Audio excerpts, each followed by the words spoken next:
Hello everyone, मैं हूं श्वेता और आप देख रहे हैं स्टडी कॉमर्स। इस वीडियो में हम डिस्कस करेंगे पीजीटी कॉमर्स में अकाउंटिंग के प्रीवियस ईयर क्वेश्चंस। आप हमारे वीडियो के पीडीएफ डाउनलोड कर सकते हैं एट ₹100। ये एक वन टाइम पेमेंट है। आप फ़ोनपे, गूगल पे या किसी भी अदर यूपीआई से दिए गए नंबर 7317240017 इस पर पेमेंट करके हमें ज्वाइन कर सकते हैं। बाकी की डिटेल्स डिस्क्रिप्शन में दी हुई है, तो आप उसे वहाँ से भी देख सकते हैं। तो चलिए शुरू करते हैं। पहला क्वेश्चन है, the headquarter of ICAI is situated in. ICAI यानी the institute of chartered accountants of India, इसका हेडक्वार्टर कहाँ पर सिचुएटेड है? चार ऑप्शन हैं आपके, दिल्ली, चेन्नई, मुंबई, कोलकाता। तो ICAI का हेडक्वार्टर है न्यू दिल्ली में। अब ICAI के बारे में कुछ चीज़ें देख लेते हैं। तो ICAI का फुल फॉर्म है institute of chartered accountants of India. ये एक स्टैट्यूटरी बॉडी है, पार्लियामेंट के एक्ट के द्वारा इसको बनाया गया है। जो एक्ट है वो है द चार्टर्ड अकाउंटेंट एक्ट्स 1949 और ICAI इस्टेब्लिश हुआ था 1 जुलाई 1949 को। अब ICAI का मेन काम क्या है? तो ICAI का मेन काम है, जो प्रोफेशन है चार्टर्ड अकाउंटेंट्स का इंडिया में, उसको रेगुलेट करना। Government of India ministry of corporate affairs के एडमिनिस्ट्रेटिव कंट्रोल के अंतर्गत ICAI अपने फंक्शंस करती है। ICAI वर्ल्ड की सेकेंड लार्जेस्ट प्रोफेशनल बॉडी है चार्टर्ड अकाउंटेंट्स की। मिस्टर गोपाल दास पी कपाड़िया ये फाउंडर मेंबर हैं और पहले प्रेसिडेंट हैं ICAI के। ICAI के कार्य को मैनेज किया जाता है चार्टर्ड अकाउंटेंट एक्ट 1949 और चार्टर्ड अकाउंटेंट्स रेगुलेशन 1988 के प्रोविजंस के आधार पर। ये मैनेजमेंट एक काउंसिल के द्वारा किया जाता है, जिसमें करीब 40 मेंबर्स होते हैं, जिसमें से 32 मेंबर्स वो चार्टर्ड अकाउंटेंट्स के द्वारा इलेक्ट किए जाते हैं और बाकी 8 मेंबर्स ये सेंट्रल गवर्नमेंट नॉमिनेट करती है, जो कि controller auditor general of India, security exchange board of India, ministry of corporate affairs, ministry of finance और अदर स्टेक होल्डर्स इसमें सम्मिलित होते हैं। तो ध्यान रखिए 40 मेंबर्स टोटल इस काउंसिल में होते हैं, जो कि ICAI के अफेयर्स को, वर्क को मैनेज करती है, जिसमें 32 मेंबर्स जो होते हैं वो चार्टर्ड अकाउंटेंट्स के द्वारा इलेक्ट किए जाते हैं और 8 मेंबर्स नॉमिनेट किए जाते हैं सेंट्रल गवर्नमेंट के द्वारा। ICAI का हेडक्वार्टर न्यू दिल्ली में है। नेक्स्ट क्वेश्चन है, which of the following statement is true. 4 statements हैं हमारे सामने, हमें बताना है इनमें से सही कौन सा है। पहला दिया है, building account is a nominal account. Second है, outstanding rent is a non personal account. Third है, every debit has a corresponding credit. और चौथा है, इनकम्स आर डेबिटेड। तो कुछ अकाउंट्स के बारे में इनमें हमने देखा, जैसे कि nominal account, non personal account, income को डेबिट किया जाता है या नहीं, ये सारी चीज़ों के बारे में हमने अपने क्वेश्चन में देखा। तो जो अकाउंट्स हैं इनको 2 आधारों पर क्लासिफाई किया जाता है। पहला है पर्सनल अकाउंट, दूसरा है non personal account. Non personal account को भी फर्दर हम 2 पार्ट में डिवाइड करते हैं, रियल अकाउंट और नॉमिनल अकाउंट। एक एक करके इन्हें हम देख लेते हैं। सबसे पहले क्या है, पर्सनल अकाउंट। यहाँ पे नाम से आप देख सकते हैं पर्सनल, यानी कि एक पर्सन से रिलेटेड अगर कोई अकाउंट है तो उसे हम पर्सनल अकाउंट कहते हैं। अब ये पर्सन कोई इंडिविजुअल भी हो सकता है, फर्म भी हो सकती है, कंपनी भी हो सकती है या इंस्टीट्यूशन भी हो सकता है। तो अगर किसी इंडिविजुअल, फर्म, कंपनी या इंस्टीट्यूशन का कोई अकाउंट है, इनसे रिलेटेड कोई अकाउंट है, तो इसे हम पर्सनल अकाउंट कहते हैं। जैसे मोहन का अकाउंट, राम का अकाउंट, DCM लिमिटेड कंपनी का अकाउंट। अब पर्सनल अकाउंट्स को डील करने के लिए अकाउंटिंग में हम कैसे उसे डील करेंगे, इसका रूल है, पर्सनल अकाउंट का रूल है, debit the receiver and credit the giver. Personal account further 3 part में डिवाइड किया जाता है, natural personal account, artificial personal account और रिप्रेजेंटेटिव पर्सनल अकाउंट। अब पहला है यहाँ पे natural personal account. Natural personal account का मतलब है जब कोई अकाउंट किसी ह्यूमन बीइंग से संबंधित हो, किसी व्यक्ति से संबंधित हो, तो उसे हम नेचुरल पर्सनल अकाउंट कहते हैं। जैसे राम का अकाउंट, श्याम का अकाउंट, ये क्या है, ह्यूमन बीइंग्स हैं। तो अगर इनके अकाउंट्स बनाए जाते हैं, किसी ह्यूमन बीइंग का अकाउंट बनाया जाता है, तो उसे हम नेचुरल पर्सनल अकाउंट कहते हैं। दूसरा है आर्टिफिशियल पर्सन। आर्टिफिशियल पर्सन मतलब ऐसा कोई जिसकी फिजिकल एग्जिस्टेंस ना हो, यानी जो आर्टिफिशियल पर्सन हैं इनकी कोई फिजिकल एग्जिस्टेंस नहीं है, but as a personal account ये काम करते हैं। फिजिकल एग्जिस्टेंस किसकी नहीं हो सकती है? जैसे कि कंपनी, हमने कंपनी की डेफिनेशन में भी पढ़ा है, company is an artificial person created by law. तो आर्टिफिशियल पर्सन एक कंपनी हो गई। तो किसी कंपनी का अकाउंट हो या किसी इंस्टीट्यूशन का अकाउंट हो, ये सारे क्या हैं? पर्सनल अकाउंट्स हैं। ये कोई नेचुरल पर्सन नहीं है, बट ग्रुप ऑफ पर्सन्स हैं। तो जब एक जगह में, एक इंस्टीट्यूशन में, एक कंपनी में बहुत सारे लोग होते हैं तो उनका एक आर्टिफिशियल नेम होता है जिसके आधार पर वो काम करते हैं, इसलिए इन्हें पर्सनल अकाउंट की कैटेगरी में रखा जाता है। नेक्स्ट है representative personal account. Representative personal account का मतलब है जब कोई अकाउंट किसी पर्सन को या किसी ग्रुप ऑफ पर्सन को इंडिकेट करता है तो हम इसे रिप्रेजेंटेटिव पर्सनल अकाउंट कहते हैं। जैसे सैलरी आउटस्टैंडिंग, तो सैलरी आउटस्टैंडिंग अकाउंट को हम क्या कहेंगे? रिप्रेजेंटेटिव पर्सनल अकाउंट कहेंगे।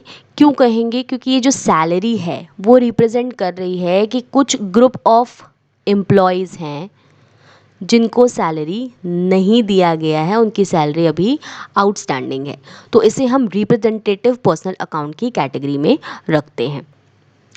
नेक्स्ट है रियल अकाउंट। तो रियल अकाउंट की कैटेगरी में हम उन सारी चीज़ों को रखते हैं जिनको मनी के टर्म में, यानी मनी में मेजर किया जा सके, प्लस बिजनेस की जो प्रॉपर्टीज़ होती हैं इनको हम रियल अकाउंट कहते हैं। जैसे कि cash account, furniture account, machinery account, ये सारे क्या है? रियल अकाउंट है। रियल अकाउंट का रूल है debit what comes in, credit what goes out.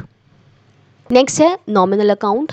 In accounts में सारे एक्सपेंसेस और इनकम्स को इंक्लूड किया जाता है, यानी जो भी एक्सपेंसेस होंगे, जितने भी इनकम होंगी, उनको हम नॉमिनल अकाउंट की कैटेगरी में रखते हैं। ये क्या है? अकाउंट्स, नॉमिनल का मतलब होता है नाम मात्र का, यानी नेम ओनली। इनकी कोई रियल एग्जिस्टेंस नहीं होती है, सिर्फ ये एक नाम मात्र के अकाउंट होते हैं। जैसे salary paid, rent paid, discount allowed, ये सारे नॉमिनल अकाउंट्स हैं। नॉमिनल अकाउंट का रूल है debit the expenses and losses and credit the incomes and gains. जब भी कोई एक्सपेंस या लॉस होगा तो उसको डेबिट किया जाएगा और जितने भी इनकम्स या गेन होंगे उनको क्रेडिट किया जाएगा। अब एक यहाँ पर रूल है कि जब भी किसी नॉमिनल अकाउंट के पहले या बाद में कोई शब्द जोड़ दिया जाता है तो वो पर्सनल अकाउंट बन जाता है। एग्जाम्पल के तौर पर सैलरी अकाउंट। सैलरी अकाउंट क्या है? एक नॉमिनल अकाउंट है, लेकिन अगर हम इसके पहले या इसके बाद में कोई शब्द जोड़ देते हैं तो ये इसे कन्वर्ट कर देगा पर्सनल अकाउंट में। Outstanding salaries account.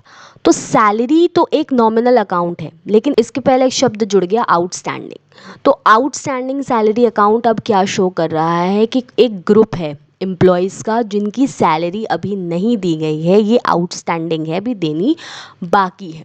तो ये जो नॉमिनल अकाउंट था, इसके पहले हमने क्या किया? एक शब्द जोड़ दिया इसके पहले, तो नॉमिनल अकाउंट चेंज हो गया पर्सनल अकाउंट में। नेक्स्ट कॉन्सेप्ट है double entry system. Double entry system क्या है? तो double entry system financial transactions को रिकॉर्ड करने का एक तरीका है, एक साइंटिफिक, एक कंप्लीट सिस्टम है जिसके द्वारा फिनेंशियल ट्रांजैक्शंस को रिकॉर्ड किया जाता है। डबल एंट्री सिस्टम कहता है कि हर बिजनेस ट्रांजैक्शन में दो अकाउंट्स इन्वॉल्व होंगे, एक डेबिट किया जाएगा तो दूसरा क्रेडिट किया जाएगा।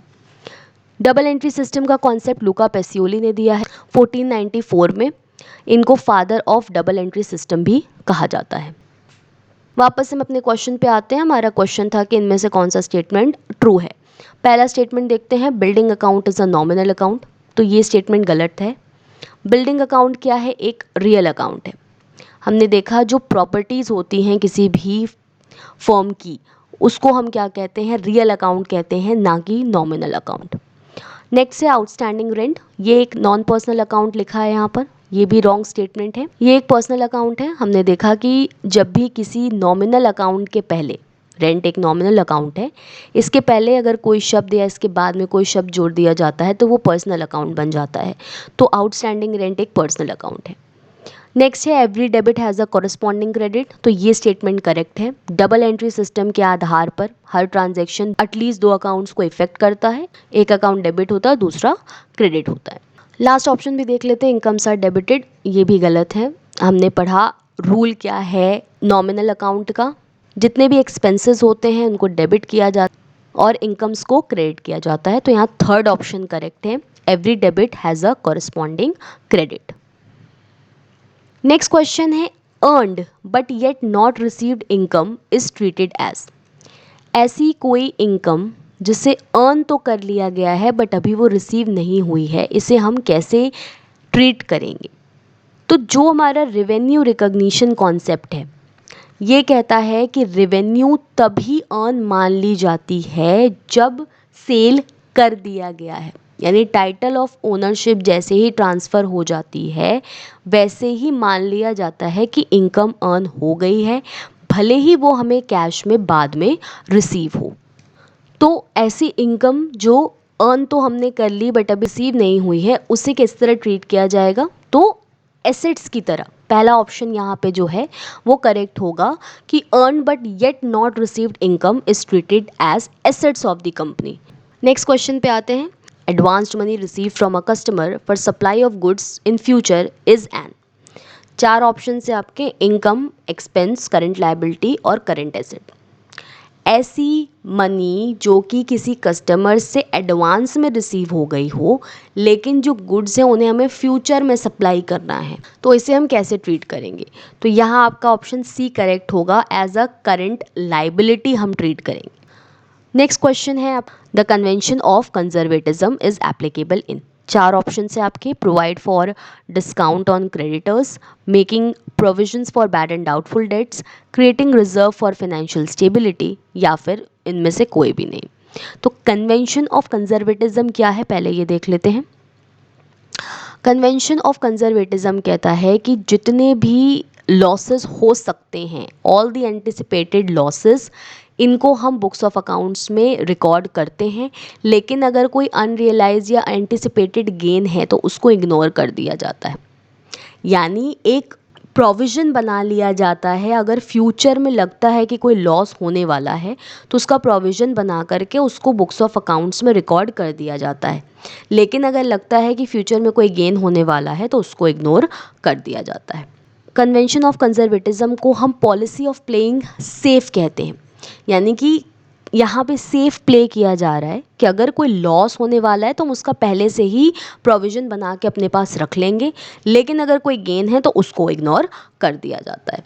एग्जाम्पल के तौर पे आप कह सकते हैं कि क्लोजिंग स्टॉक को वैल्यू किया जाता है कॉस्ट प्राइस या रियलाइजेबल वैल्यू, इनमें से जो भी कम हो। ये याद रखिए, ये भी एक क्वेश्चन बनता है कि क्लोजिंग स्टॉक को किस वैल्यू पर रिकॉर्ड किया जाता है। तो क्लोजिंग स्टॉक को कॉस्ट प्राइस या रियलाइजेबल वैल्यू, जो भी सबसे कम होगा, जो कम होगा इन दोनों में से, उसी पर क्लोजिंग स्टॉक को रिकॉर्ड किया जाता है। क्योंकि कंजर्वेटिज्म का प्रिंसिपल कहता है कि जब भी किसी ट्रांजैक्शन को रिकॉर्ड करने के लिए कई अल्टरनेटिव्स अवेलेबल होते हैं तो उस अल्टरनेटिव को चुना जाता है जिसका सबसे कम फेवरेबल इमीडिएट इफेक्ट पड़ने वाला है प्रॉफिट पर या कैपिटल पर, तो उसे ही रिकॉर्ड किया जाता है। इसके अलावा कन्वेंशन ऑफ कंजर्वेटिज्म के आधार पर क्या चीज़ें की जा सकती हैं? दूसरा हो सकता है provision for doubtful debts. Provision for bad and doubtful debts बनाया जाता है। ये क्या है? बैड डेट्स, अभी हमने किसी को उधार दिया हुआ है लेकिन श्योर नहीं है कि पूरा पैसा आएगा कि नहीं आएगा, आ जाएगा ये भी हमें श्योर नहीं है और नहीं आएगा ये भी श्योर नहीं है, लेकिन कुछ मान लिया जाता है कि कुछ पैसे डूबेंगे ही, पहले से ये मान लिया जाता है और उसके लिए पहले से प्रोविज़न बना लिए जाते हैं। तो ये कंजर्वेटिज्म के प्रिंसिपल के आधार पर है कि हमने एक अनुमान लगा लिया कि इतना लॉस होने वाला है, इतना बैड डेट्स होने वाला है, तो उसका पहले से ही प्रोविज़न बना लेते हैं। वापस से हम अपने क्वेश्चन पे आते हैं। तो क्वेश्चन था कन्वेंशन ऑफ कंजर्वेटिज्म कहाँ एप्लीकेबल होता है? तो यहाँ आपका ऑप्शन बी करेक्ट होगा कि बैड एंड डाउटफुल डेट्स के लिए जब प्रोविजंस बनाए जाते हैं यहाँ पर कन्वेंशन ऑफ कंजर्वेटिज्म एप्लीकेबल होता है।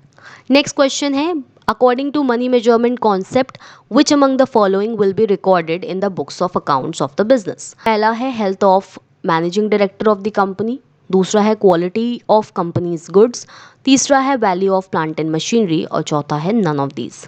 पहले देख लेते हैं मनी मेजरमेंट कॉन्सेप्ट क्या कहता है। तो मनी मेजरमेंट कॉन्सेप्ट कहता है कि अकाउंटिंग में सिर्फ उन्हीं इवेंट्स को या ट्रांजैक्शंस को रिकॉर्ड किया जाता है जिनको मनी के टर्म में हम एक्सप्रेस कर सकते हैं, यानी मनी के टर्म में हम जिसे मेजर कर सकते हैं, ऐसे ही ट्रांजैक्शंस को या इवेंट्स को अकाउंटिंग में रिकॉर्ड किया जाता है। यानी ऐसा कोई भी इवेंट हो, ऐसा कोई भी ट्रांजैक्शन हो जो भले ही बहुत इंपॉर्टेंट क्यों ना हो, लेकिन उसको अकाउंटिंग में रिकॉर्ड नहीं किया जाएगा अगर हम उसे मनी के टर्म में एक्सप्रेस नहीं कर सकते। एग्जाम्पल के तौर पे 2000 का कैश, रॉ मटेरियल 25,000 का, 2 लाख की मशीनरी, फ़ैन 3,000 का, ये सारे क्या हैं, हम मनी के टर्म में एक्सप्रेस कर रहे हैं। अगर हम सिर्फ कहें कि रॉ मटेरियल है, कैश है और मशीनरी है, तो यहाँ पे हम स्पेसिफाई नहीं कर पा रहे हैं कि कितना रॉ मटेरियल है, कितना कैश है और कितना मशीनरी। लेकिन जब हम इसे इस फॉर्म में बता रहे हैं कि 2,000 रुपये कैश है, रॉ मटेरियल 25,000 का है, 2 लाख की मशीनरी है, तो यहाँ हमने क्या किया, मनी के टर्म में मेजर किया कितने रुपए की मशीनरी है, कितने रुपए का रॉ मटेरियल है और कितना कैश अवेलेबल है। तो इसे हम क्या कर रहे हैं, मनी में मेजर कर पा रहे हैं। तो जब भी कोई ट्रांजैक्शन मनी में मेजर किया जा सकता है उसे अकाउंटिंग में रिकॉर्ड किया जाता है। तो वापस से हम अपना क्वेश्चन देखते हैं, मनी मेजरमेंट कॉन्सेप्ट के आधार पर इनमें से किसको बुक्स ऑफ अकाउंट में रिकॉर्ड किया जाएगा। तो पहला है health of MD of the company, ये रिकॉर्ड नहीं किया जा सकता क्योंकि इसे हम मनी के टर्म में मेजर नहीं कर सकते। दूसरा है क्वालिटी ऑफ कंपनीज गुड, ये भी नहीं किया जा सकता क्योंकि क्वालिटी को हम मनी के टर्म में मेजर नहीं कर सकते। थर्ड है value of plant and machinery, ये आपका करेक्ट आंसर होगा क्योंकि प्लांट एंड मशीनरी की वैल्यू की बात कर रहा है। मान लीजिए कि 2 लाख रुपए प्लांट एंड मशीनरी की वैल्यू है, तो ये क्या किया हमने, मनी के टर्म में इसको मेजर किया, मेजर कर पा रहे हैं, तो इसे अकाउंट्स में रिकॉर्ड किया जाएगा। तो थर्ड ऑप्शन यहाँ करेक्ट होगा, value of plant and machinery. तो आज की इस वीडियो में हमने डिस्कस किया है पीजीटी कॉमर्स एग्जामिनेशंस के अकाउंटिंग से रिलेटेड प्रीवियस ईयर क्वेश्चंस को। आने वाले वीडियोस में हम और भी क्वेश्चंस को डिस्कस करेंगे। होपफुली ये चीज़ें आपको समझ में आई होंगी। Thank you.